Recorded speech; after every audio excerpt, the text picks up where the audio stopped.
Hi everyone, welcome to our channel The Agnis and you are watching the video series on Class 12th Accounting. Students, Class 12th Accounting का हमारा accounting ratios chapter चल रहा है जिसमें already 2 part हमने खत्म कर लिए हैं। इस वीडियो में हम लोग तीसरा पार्ट करने जा रहे हैं। तो इस वीडियो में हम सॉल्वेंसी रेशियोज के बारे में पढ़ेंगे। बहुत इंपॉर्टेंट टॉपिक है, एग्जाम में इसमें से एक क्वेश्चन जरूर आता है। तो स्टूडेंट्स चलिए जल्दी से बिना टाइम वेस्ट किए हुए अपना ये वाला टॉपिक शुरू करते हैं। आई होप आप पेन और रजिस्टर के साथ रेडी हैं ताकि आप नोट्स बनाएंगे। And please don't forget to like, share and subscribe this channel with your friends. Let's get started.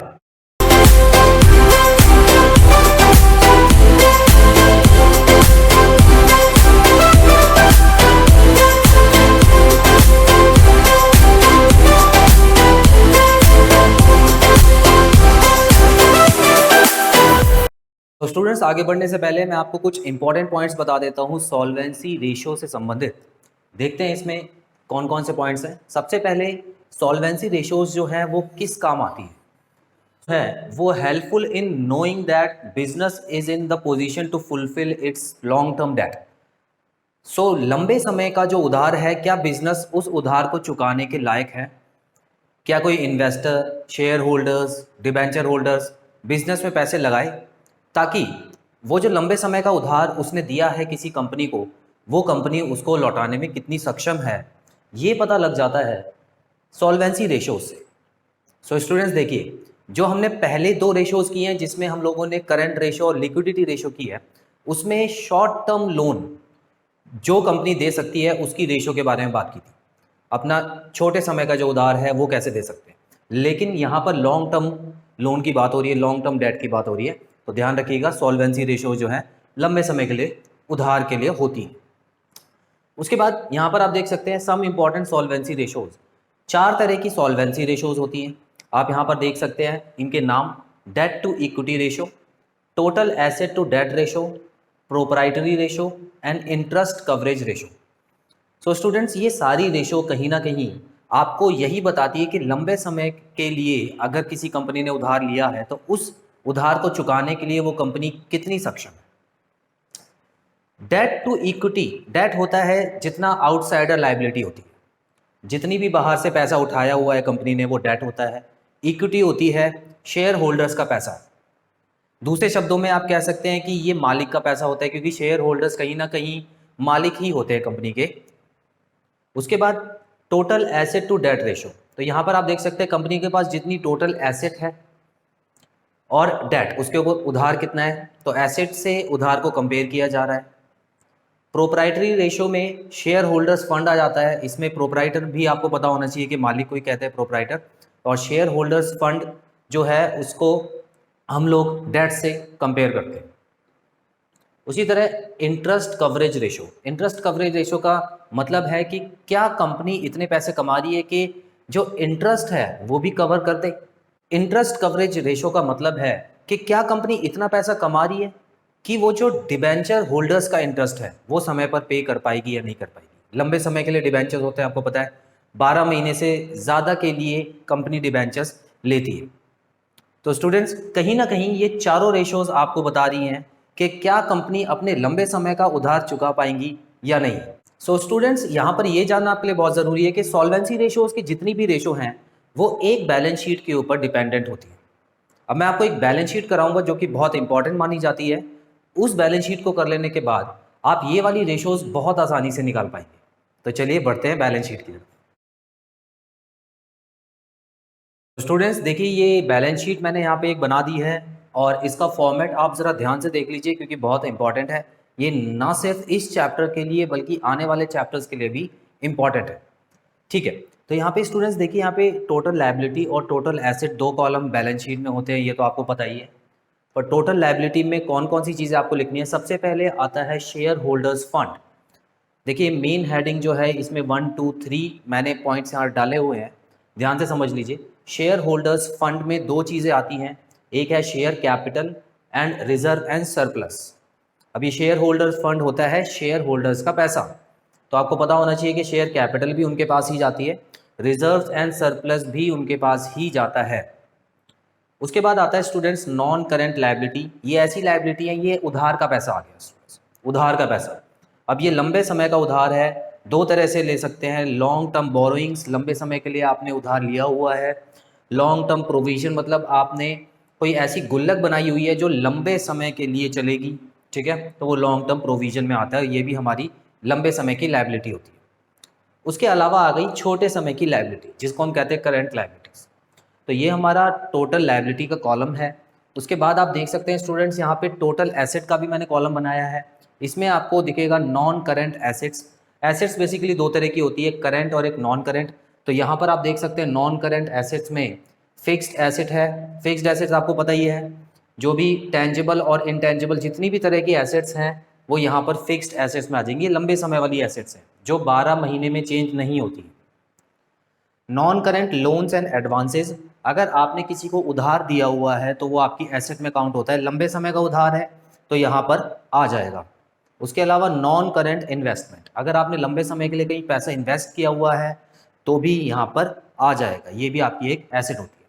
उसके अलावा स्टूडेंट्स देखिए करंट एसेट्स, ये छोटे समय की एसेट्स हो गई, इसके बारे में आपको पता ही है, 12 महीने के अंदर अंदर इसको बेचा जा सकता है या इसको कैश में कन्वर्ट किया जा सकता है। अब देखिए स्टूडेंट्स, यहाँ पर समझने वाली बात क्या है, ये आपको कहाँ पे कंफ्यूज करने की कोशिश करेंगे। स्टूडेंट्स यहाँ पर आपको कुछ चीज़ें और याद करनी है। यहाँ पर कुछ ग्रुप्स बने हुए हैं और ग्रुप्स का पर्टिकुलर नाम है, उनको भी ज़रा याद कर लीजिए। देखिए एसेट साइड में तो कोई ऐसा ग्रुप नहीं है, पर लायबिलिटी साइड अगर हम देखें तो यहाँ पर आप देख लीजिए शेयर होल्डर्स फंड को, यहाँ पे मैंने एक ब्रैकेट लगाया हुआ है, इसको एक और नाम दिया गया है इक्विटी। जो शेयर होल्डर्स फंड है इसको इक्विटी भी बोलते हैं, याद रखिएगा। उसके अलावा अगर पहला और दूसरे पॉइंट को आप ऐड कर दो, शेयर होल्डर्स फंड और नॉन करेंट लायबिलिटीज को अगर आप ऐड कर दो, मतलब ये सेकंड वाला ब्रैकेट अगर आप बना दो, इसको हम बोलते हैं capital employed. Capital employed, business में कितनी कैपिटल अभी काम कर रही है। उसके बाद स्टूडेंट्स सेकंड और थर्ड पॉइंट अगर आप जोड़ देंगे, जो कि ये वाला ब्रैकेट थर्ड ब्रैकेट लगा हुआ है, उसका मतलब है टोटल डेट, इसको हम टोटल डेट बोलते हैं। ये आउटसाइडर्स लायबिलिटी भी होती है। टोटल डेट को आप चाहें तो आउटसाइडर्स लायबिलिटी भी लिख सकते हैं इसके साथ, क्योंकि ये बाहर वालों की लायबिलिटी। स्टूडेंट्स देखिए, ये नॉन करंट लायबिलिटी को डेट भी बोला जाता है। ये डेट लंबे समय के लिए होता है तो इसको भी नॉन करंट लायबिलिटी का दूसरा नाम डेट भी होता है, ठीक है। और इतना आपको और याद रखना है कि बैलेंस शीट का एक रूल होता है कि वो हमेशा बैलेंस रहती है, तो ये भी चीज़ आपको याद रखनी है कि ये वाला जो अमाउंट होगा वो हमेशा इस वाले अमाउंट के बराबर होगा। अब स्टूडेंट्स देखिए, वो कोशिश क्या करेंगे पूछने की, वो इस बैलेंस शीट में आपको कंफ्यूज करने की कोशिश करेंगे। वो आपको पूछेंगे कि शेयर होल्डर्स फंड निकालना है या इक्विटी निकालनी है, और आपको एसेट साइड की सारी चीज़ें दे देंगे और लायबिलिटी साइड की सिर्फ ये दो चीज़ें दे देंगे, सेकंड और थर्ड। सेकंड और थर्ड चीज़ आपको मिल जाएगी। तो देखिए, आपको इतना पता होना चाहिए कि एसेट साइड्स जब उन्होंने पूरी दे दी है टोटल एसेट्स, तो ये इसका मतलब है कि टोटल लायबिलिटी उन्होंने इक्वल दी हुई है, ठीक है। तो अब इसमें से अगर आप ये दोनों पॉइंट्स माइनस कर दे तो अपने आप इक्विटी निकल जाएगी, ठीक है। तो उसी तरह देखिए, अगर मान लीजिए कि आपको टोटल एसेट दी हुई है और ये दोनों चीज़ें दे दी हैं तो करंट लायबिलिटी निकल जाएगी। तो यहीं पे वो आपको कुछ घुमाने की कोशिश करेंगे, कंफ्यूज करने की कोशिश करेंगे, जिससे आपको बचना है।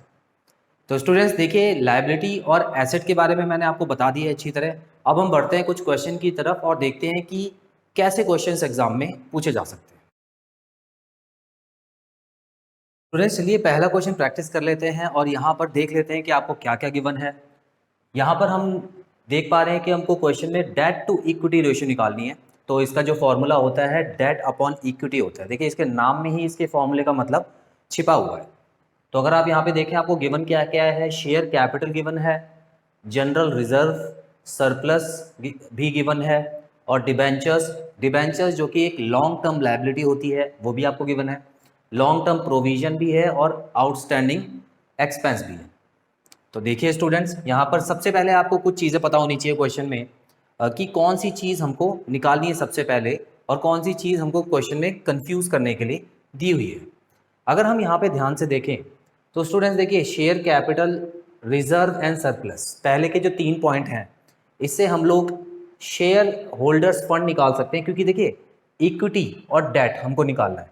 इक्विटी है ये और डेट है ये, तो ये दोनों चीज़ें हमको अलग अलग निकालनी है। तो ठीक है, अब देखते हैं। सबसे पहले हम लोग सॉल्यूशन में मान लीजिए इक्विटी निकाल रहे हैं। सबसे पहले हम लोग इक्विटी निकाल देते हैं। सो इक्विटी में हम लोग क्या क्या प्लस कर दें, एक तो शेयर कैपिटल आ गया, reserve, share capital, reserve and surplus. Reserve और सरप्लस दोनों चीज़ें यहाँ पे ऐड होनी है, तो यहाँ पे आप लिखिए सरप्लस। तो शेयर कैपिटल 1 लाख की है,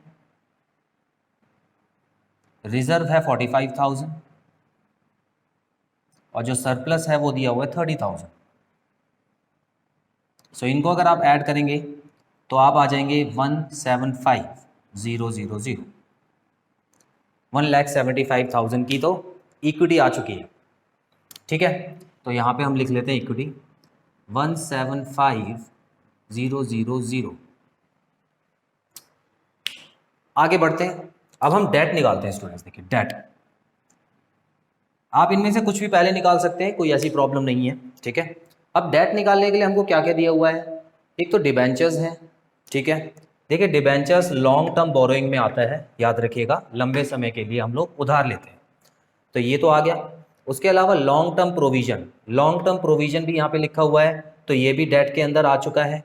ये इस कॉलम को डेट बोलते हैं, सेकेंड नंबर वाले कॉलम को। और आउटस्टैंडिंग एक्सपेंस, स्टूडेंट्स देखिए आउटस्टैंडिंग एक्सपेंस तो करंट लायबिलिटी होती है। आउटस्टैंडिंग एक्सपेंस क्या होती है, करंट लायबिलिटी। तो यहाँ पे अगर आप ध्यान से देखें तो आउटस्टैंडिंग एक्सपेंस की कोई ज़रूरत नहीं है, क्योंकि हमको करंट लायबिलिटी नहीं, लंबे समय की लायबिलिटी से मतलब है। तो हम लोग फिलहाल दो चीज़ें इसमें ऐड करेंगे, एक तो हो गया डिबेंचर और इसमें ऐड करेंगे हम लोग long term provision, long term provision. तो डिबेंचर आ गया 75,000, लॉन्ग टर्म प्रोविजन आ गया 25,000, जो कि हो गया 1 लाख।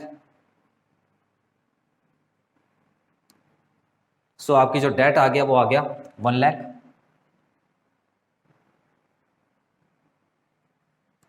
सो स्टूडेंट्स जो आंसर आया 0.57:1, सो 0.57:1 आपका आंसर है। तो ये आपकी डेट इक्विटी रेशो आ गई। चलिए अब हम बढ़ते हैं अपने अगले क्वेश्चन की तरफ। देखते हैं इस क्वेश्चन में क्या पूछा गया है आपसे। सेम चीज आपको निकालनी है, डेट टू इक्विटी रेशो, और आपको दिया हुआ है टोटल एसेट, उसके बाद total date and current liabilities. Student देखिए, अगर आपको ये बैलेंस शीट नहीं पता होती और यहाँ पर डेट और इक्विटी जो कि दोनों लायबिलिटी साइड होती है, देखिए डेट और इक्विटी लायबिलिटी साइड हैं, और टोटल एसेट आपको दिया हुआ है। टोटल एसेट देने का क्या मतलब हो सकता है, देखिए मैंने आपको जब बैलेंस शीट के बारे में पढ़ाया था तो मैंने आपको बताया था कि टोटल एसेट और टोटल लायबिलिटी बिल्कुल सेम आते हैं बैलेंस शीट में, तो इसीलिए ये टोटल एसेट दिया हुआ है ताकि आप इसकी हेल्प ले सको। चलिए अब देखते हैं किस तरह से हम लोग हेल्प ले सकते हैं। एक एक करके हम लोग पहले डेट और फिर इक्विटी निकाल रहे हैं। तो स्टूडेंट्स अगर आप देखें तो डेट कैसे आएगा, डेट होता है सिर्फ ये वाला कॉलम, सेकेंड नंबर वाला जो कॉलम है उसको हम डेट बोलते हैं। तो यहाँ पे लिखा हुआ है टोटल डेट। देखिए टोटल डेट हो गया ये कॉलम, मतलब दोनों कॉलम को टोटल डेट बोला जाता है, जिसमें नॉन करेंट लायबिलिटीज और करेंट लायबिलिटीज आती हैं। तो टोटल डेट में से अगर मैं करंट लायबिलिटी को हटा दूं, देखिए स्टूडेंट्स टोटल डेट में से अगर मैं थर्ड पॉइंट को हटा दूं तो सिर्फ सेकंड पॉइंट बचा जो कि डेट है। ठीक है, तो हम लोग यही करते हैं। तो डेट को निकालने के लिए हम लोग क्या करेंगे, टोटल डेट में से करंट लायबिलिटी को माइनस कर देते हैं। सो टोटल डेट है 1 लाख, करंट लायबिलिटी है 50,000, सो ये आ गया हमारा 50,000। ठीक है, डेट तो हमारा 50,000 आ गया, आधा क्वेश्चन हम लोगों ने कर लिया। आगे बढ़ते हैं, इक्विटी निकालने के लिए क्या करेंगे स्टूडेंट्स। इक्विटी निकालने के लिए अगर आप देखें क्वेश्चन में टोटल एसेट दी गई है और ये किसी वजह से दी गई है। देखिए टोटल एसेट दी है तो इसका मतलब total asset is equal to total liability होगी, मतलब हमको इन तीनों पॉइंट का एडिशन दिया हुआ है यहाँ पे, और अगर इन तीनों पॉइंट के एडिशन में से मुझे सिर्फ इसकी वैल्यू निकालनी है, तो देखिए अगर मैं तीनों में से इन दोनों को माइनस कर दूं तो क्या वैल्यू आ जाएगी इक्विटी की? बिल्कुल सही है। तो यहाँ पर हम लोग वही यही करने वाले हैं। हम लोग क्या करेंगे, टोटल एसेट जो दिया हुआ है उसमें से टोटल डेट माइनस कर देते हैं। टोटल डेट मतलब ये दोनों पॉइंट्स, तो अपने आप ही पहला वाला पॉइंट आ जाएगा। तो इक्विटी मतलब total assets minus total date. तो हम देख सकते हैं टोटल एसेट है 1,25,000 और टोटल डेट जो है वो है 1,00,000। तो यहाँ पे आ गया 25,000। सो इक्विटी हमारी आ चुकी है 25,000 और हमारी जो रेशो बन चुकी है वो है 2:1। तो आई होप आपको ये कंसेप्ट क्लियर है। नेक्स्ट क्वेश्चन में आपको दिया गया है long term borrowing 2,00,000, long term provision 1,00,000, non current assets 3,60,000, current assets 90,000 और करंट लायबिलिटी 50,000। ओके, तो अगर आप ध्यान से देखें तो बड़ी आसानी से आप इसका आंसर निकाल सकते हैं। वीडियो पॉज करके इस क्वेश्चन को खुद सॉल्व करने की कोशिश कीजिए, मैं भी कर रहा हूँ। तो आप देख सकते हैं स्टूडेंट, सबसे पहले अगर मुझे डेट निकालना है तो डेट तो आपको पता है सिर्फ ये वाला कॉलम होता है जिसको हम लॉन्ग टर्म बोरोइंग और लॉन्ग टर्म प्रोविजन से ऐड करते हैं। तो सबसे पहले तो हम लोग डेट निकाल लेते हैं। डेट आ गया long term borrowings plus long term provisions. तो यहां पर हम देख सकते हैं लॉन्ग टर्म बोरोइंग्स हो गई है 2,00,000, लॉन्ग टर्म प्रोविजन है 1,00,000। सो इसको अगर हम करें तो ये आ गया 3,00,000। अब इक्विटी कैसे निकालें? इक्विटी निकालने के लिए या तो हमारे पास इस साइड का पूरा टोटल हो जिसमें से मैं टोटल डेट माइनस कर दूं, या इस साइड का पूरा टोटल हो जिसमें से मैं टोटल डेट माइनस कर पाऊँ। स्टूडेंट्स देखिए यहाँ पर आप ध्यान से देखिए कि ये दोनों चीज़ें और करंट लायबिलिटी को मिला के मेरा टोटल डेट तो बनता ही बनता है, ये अभी आपको क्लियर कर दिया था मैंने। उसके अलावा नॉन करंट एसेट और करंट एसेट्स को प्लस करके टोटल एसेट्स बन जाएगी। ठीक है, आई होप ये चीज़ क्लियर है आपको। तो हम क्या करेंगे, सबसे पहले टोटल एसेट्स में से टोटल डेट माइनस कर देते हैं। दोनों चीज़ें दी गई हैं, बस थोड़ा सा आपको खोल के दी गई है, ओपन करके दी गई हैं। तो इसमें क्या करेंगे, हम लोग सीधा सा इक्विटी का फॉर्मूला लगाएंगे और लिखेंगे non current asset, non current assets plus current assets, जो कि बन गई हमारी टोटल एसेट्स। अब इसमें से टोटल डेट माइनस करना है, तो टोटल डेट कौन कौन सी चीज़ें बना रही है? एक तो हो गया लॉन्ग टर्म बोरोइंग, उसके बाद long term provision,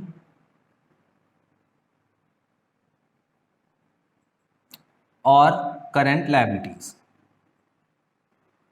current liabilities भी आपको माइनस करना है, ठीक है, तभी आपका इक्विटी आ पाएगा। तो आप वैल्यू पुट कर दीजिए। करंट एसेट्स की वैल्यू है, नॉन करंट एसेट्स की जो वैल्यू है वो है 3,60,000, करंट एसेट्स की वैल्यू है 90,000। इसमें से आपको माइनस करना है लॉन्ग टर्म बोरोइंग्स और लॉन्ग टर्म प्रोविजन, जो कि था 3,00,000 रुपये, ये हम लोगों ने यहाँ पे ऐड किया हुआ है। तो 3,00,000 रुपये प्लस करंट लाइबिलिटीज़ भी हम लोग प्लस करेंगे यहाँ पे, जो कि आ गया 50,000। करंट लाइबिलिटी को 50,000 में प्लस कर दीजिए। अब यहाँ पर आप आगे देखिए, सो स्टूडेंट्स इसके बाद ये आ जाएगा 4,50,000 माइनस 3,50,000, जो कि होता है 1,00,000।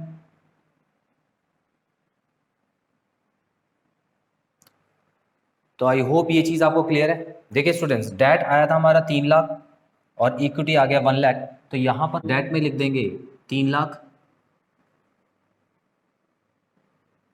और इक्विटी में आ जाएगा 1 लाख। सो इसका जो आंसर आएगा 3:1। 3:1 आ गई हमारी डेट इक्विटी रेशो। स्टूडेंट्स, यहाँ पर ख़त्म होता है हमारा अकाउंटिंग रेशो का पार्ट 3, जिसमें हमने सॉल्वेंसी रेशो की पहली ratio debt to equity ratio complete कर ली। आने वाले पार्ट्स में मैं आपको सभी रेशोज़ के कुछ ना कुछ क्वेश्चंस ज़रूर करवाऊंगा ताकि आपका कंसेप्ट क्लियर हो जाए। आई होप आपको ये वीडियो बहुत अच्छी लगी होगी और आप इसको लाइक, शेयर और सब्सक्राइब जरूर करेंगे। तो students, take very good care of yourself. Have a nice time. God bless you. Bye bye.